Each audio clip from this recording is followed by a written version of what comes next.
Hey, welcome to Papa's Custom Cars. My name's Craig. Yesterday, when you drove home from work and you parked your car, everything was just fine. No issues whatsoever. This morning, you went out to start your car, wouldn't start. Let's take a look and see what kind of reasons would cause that to happen. There are a few common reasons you might be able to isolate, so let's look at that now.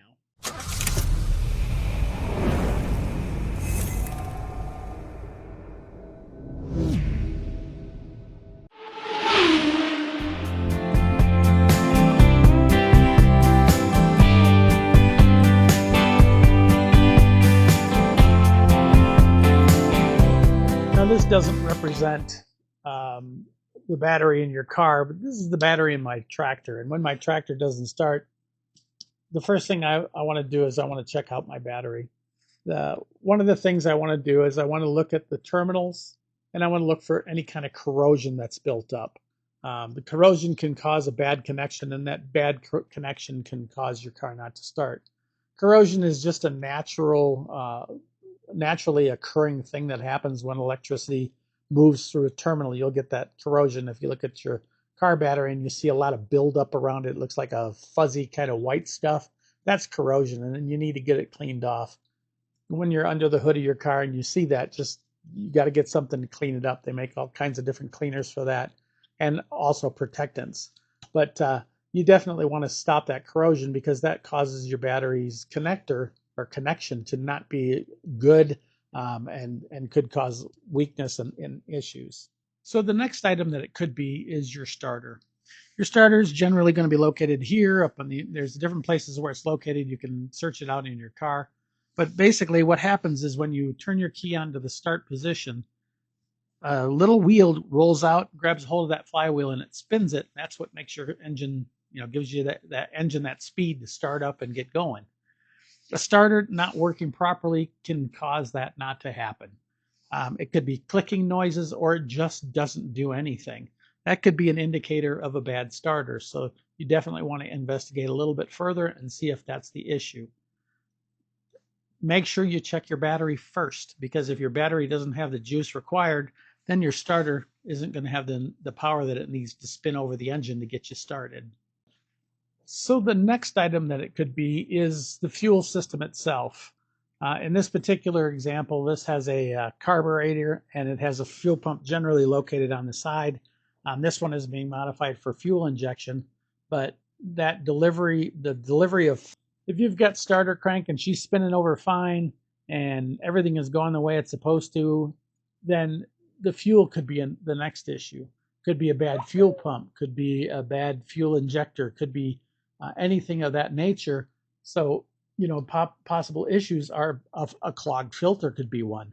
It could be a bad fuel pump. It could be, any of those things.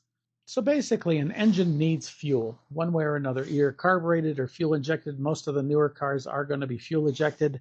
There's a fuel pump in the gas tank, and it pressurizes the fuel system. And that way, when the computer tells it, it shoots gas into the cylinders and things fire off. A bad fuel filter can cause issues.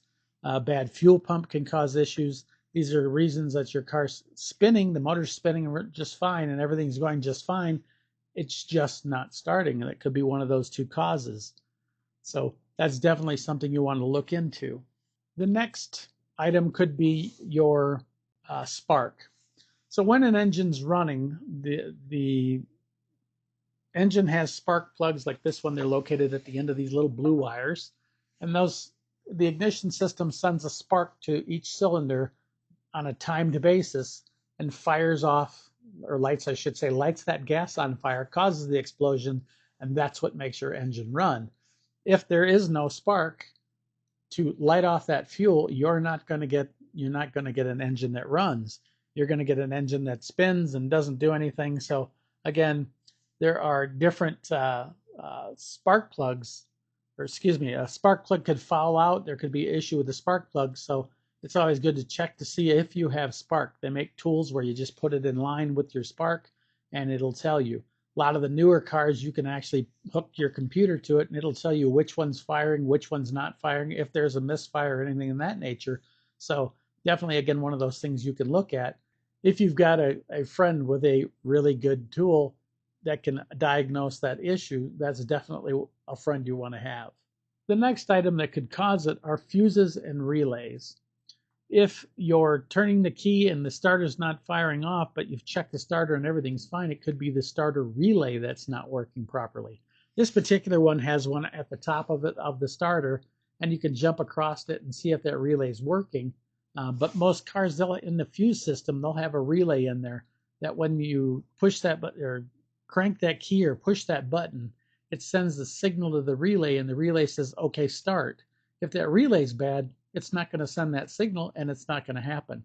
The same goes with the fuel system. Fuel system also has its own relay, and if that relay is bad, it's not going to tell the fuel pump to turn on, and therefore you're not going to get the fuel in it, or the relay that runs the spark. You're not going to get those relays and fuses can mess stuff up, and you won't get a signal to whatever it is that you're trying to operate. For example, the fuel pump. And if that happens, guess what? It's not going to start, and that could be a problem too. So these are really simple, basic items that in an engine or in your car that could cause your car not to run. One of the other things I wanted to add is if the battery voltage is low, a lot of the new cars have computers where if the battery voltage is below a certain point, the car won't start because the computer doesn't see the proper voltage to start the engine.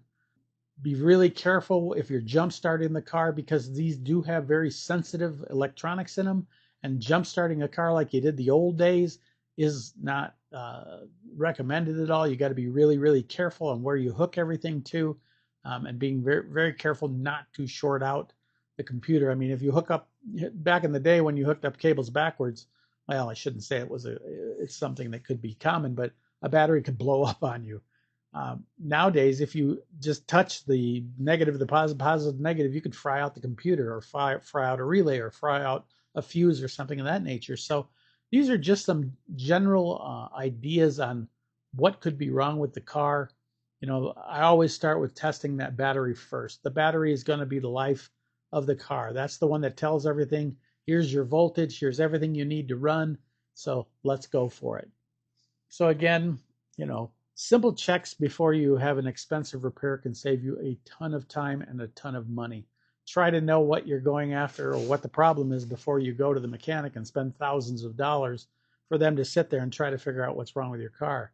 You can find a buddy who's got the code readers. That's great. That would be the best thing to do. The little handheld units work well to identify codes and that type of thing, but the big master ones, the higher dollar ones, work a lot better.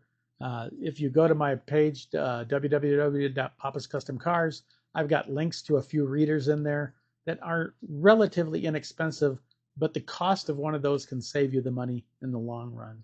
So if you want to know more about some, little tips and everything to help you save a couple of bucks here and there, definitely subscribe. Make sure you like, share. Make sure you comment. If you have any additional information out there for people that are looking this up, do leave a message in the comments. Do be nice about it, because a lot of these folks, they're just looking on YouTube to try to figure out what's wrong, and anything that you can offer in the comments to help them is greatly appreciated. So with that, make sure, again, you like, share, subscribe, and I'll see you in the next video.